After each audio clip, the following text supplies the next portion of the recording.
and death are the sacred bookends to our lives.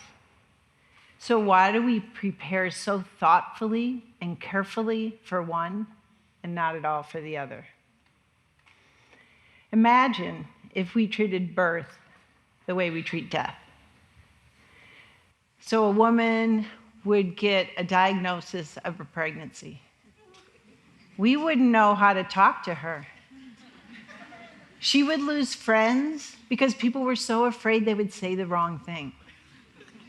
She would go to the doctor too would not choose to focus on preparing her for being pregnant and giving birth, but instead would focus solely on the treatment plan. She would, as the pregnancy progressed and the treatment became less effective,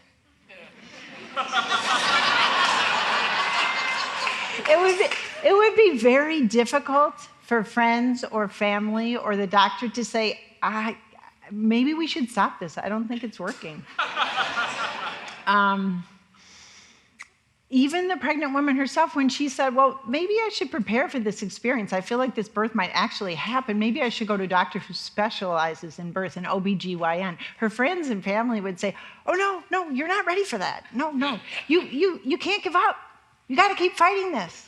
That would be our standard go-to way to support pregnant women. You can fight this. By doing this, by denying death all the way up until the minute it happens, we lose out on the opportunity to mend ourselves and to heal our relationships, to find purpose in our lives, and to leave a legacy. These are all things that prepare us to die. Death is natural and totally unavoidable. So why are we so afraid to talk about it? 80% of people say that planning for end of life is a good idea. 27% of people actually have a living will. Of those 27%, only 11% of the people who are responsible for enacting that living will know where it is. This inability to prepare effectively for death has very real consequences. We have hospitals that are full of people on ventilators and feeding tubes. People surrounded by caregivers who feel their only choice is to hope for a miracle because they have no idea what that person would have wanted. Now, I wasn't always like this. It was not always my fantasy to talk to a captive audience about death and dying. I used to be normal. I used to be like everybody else. I used to, stand at the sidelines of my kids' soccer games and complain about annoying habits of my spouse. I used to plan vacations months in advance, casually assuming that I would still be alive to take them. I used to get ridiculously annoyed at people who didn't use their blinkers. That was made me crazy. But all that changed in the fall of 2013 when my partner of 26 years developed a cough. It didn't go away. We went to specialist after specialist, and no one could figure out why this seemingly healthy 49-year-old man couldn't get better. Eventually, one of the x-rays went a little lower than his lung and found a golf ball-sized tumor on his kidney. And there were more tests. And I called him on break from my job at IKEA. I was like, hey, what's going on? And his voice sounded weird. And he said, well, I just got this result from my chart. It says I have renal cell carcinoma.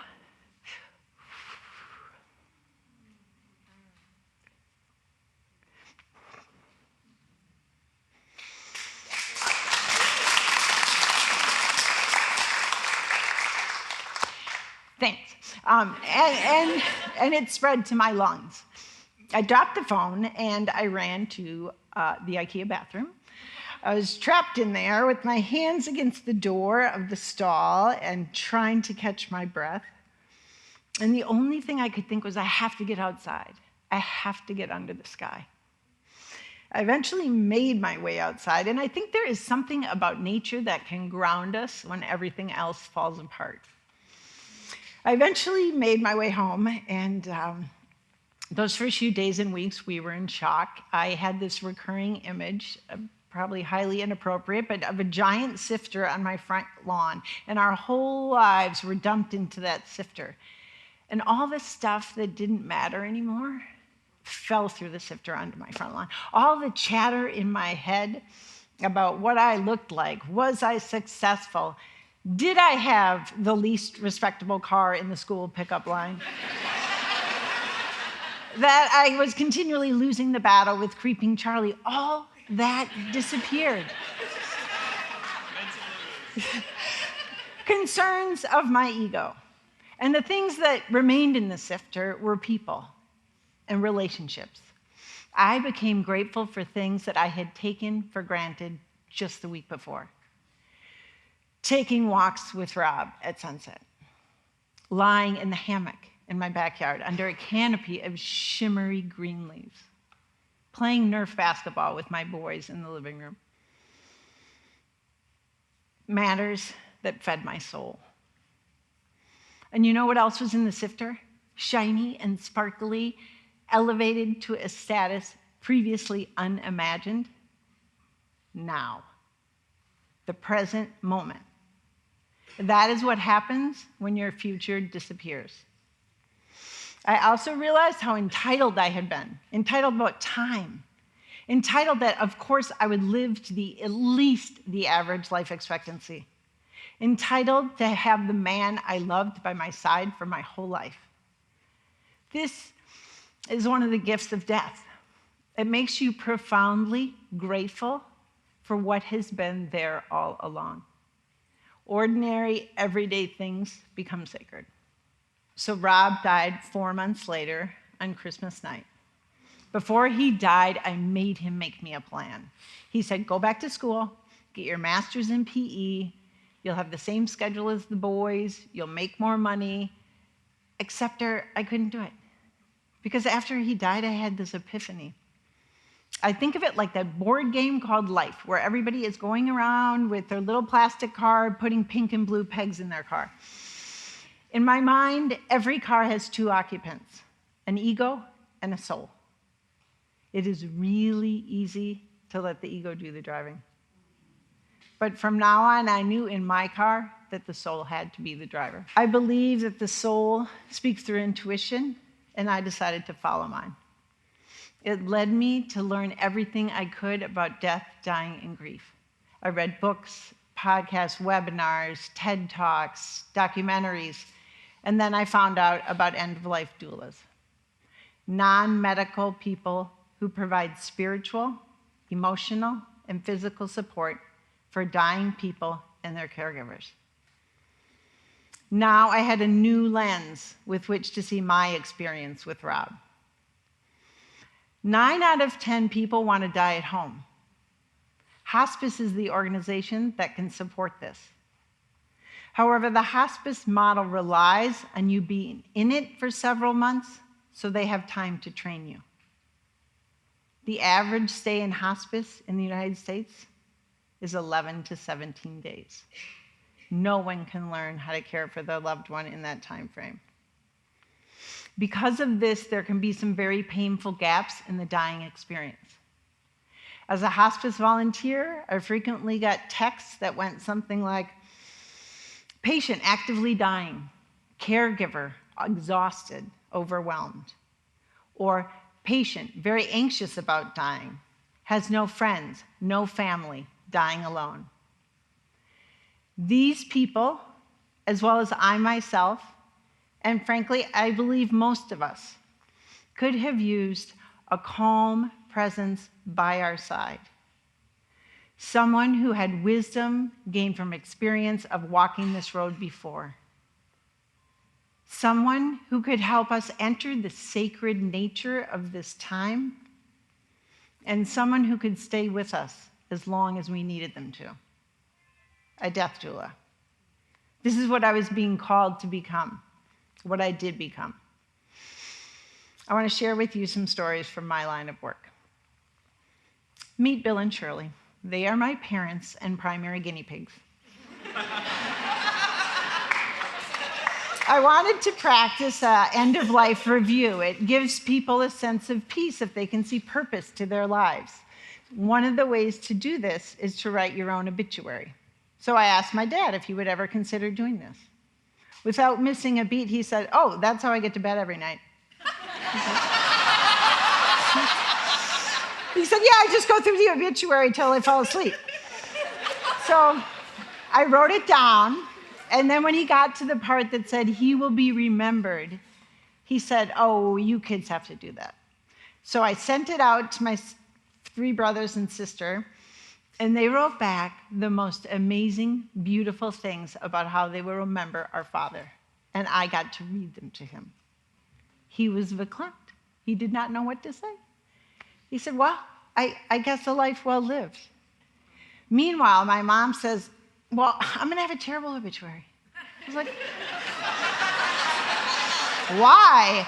And she said, "Well, I never went to college. I didn't have a career." And I said, "Well, what did you do?" And she said, "Well, I always knew I wanted to be a mom."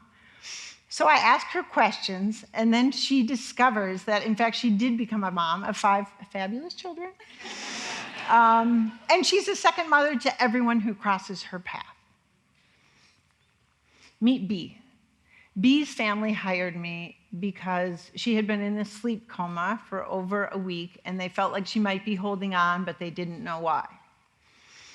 The first time I visited B, she had a deeply furrowed brow and this worried look on her face. And she was in a sleep coma, but hearing is the last sense to leave. So I sat with her for a while, and then I suggested doing a guided meditation.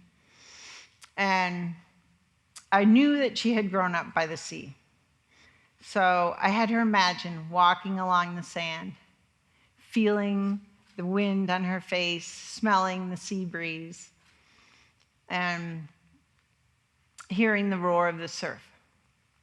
It's an exercise to get people into their body and out of their head. At the end of this, I told her I would come visit again. She grabbed my hand and said, "I love you."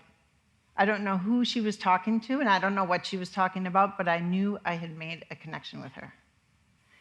Later, she developed this fear of being alone.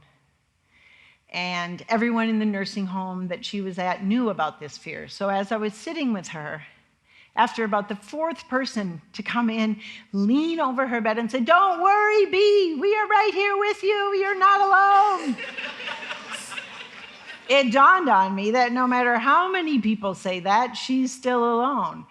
So I said, "B, you are alone. You are on a solitary journey.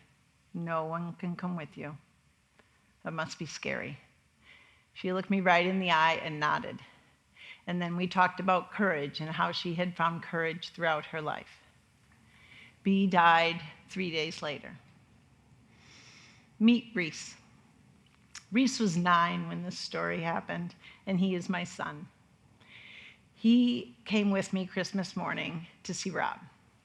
I was in the hallway debriefing with Rob's friend who had spent the night with him. Reese went into the room. I came in 10 minutes later. Rob was in a sleep coma, one he would never come out of. And his mouth was open and his lips were dry, and he had that disarming look of someone who is actively dying.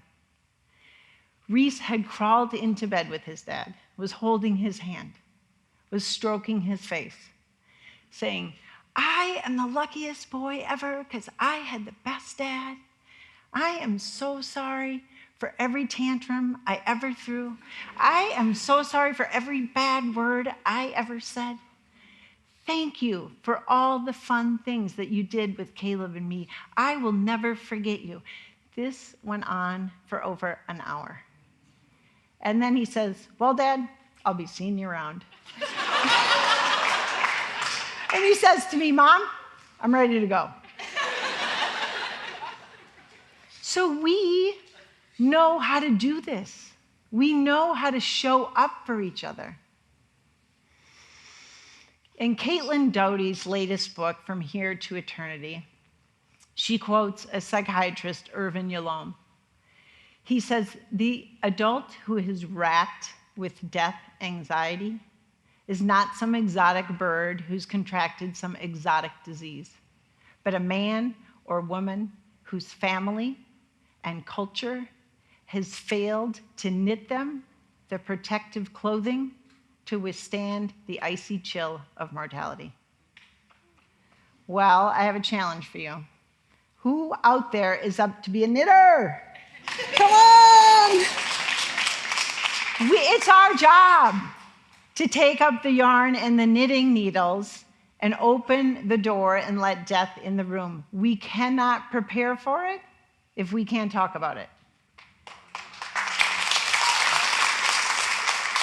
So how do we do that? I think a good first step is getting comfortable with your own mortality. And this is a practice. It's not something that you do once and you're good to go. So I like to look for death everywhere I am. I told you I'm not normal. If I'm outside, it's really easy, right? Because there is death and decay in the natural world, even in the green things, because they only have one season. But maybe if you're sitting at a wooden conference table, fine. If you're looking at your dinner plate, death. So for me, it puts me naturally in the cycle. Like, it is not a stretch to see that I too will become part of the natural world. Another game I like to play is what will outlast me? So you can look around this auditorium. This auditorium is going to exist after every single one of us is gone. It's a good perspective builder, right? I do it until I get that perspective shift from me being the important one to me being completely inconsequential, right? You are fleeting, you are small, and we are mortal. And lastly, remember the car with the soul driving and the ego firmly in the back seat? I recommend letting death ride shotgun. Because death has a way of reminding us to be our best selves. And I don't mean best self like whitest teeth, buffest body, fanciest car. I mean best human self. Kind, loving, and grateful for this amazing thing called life.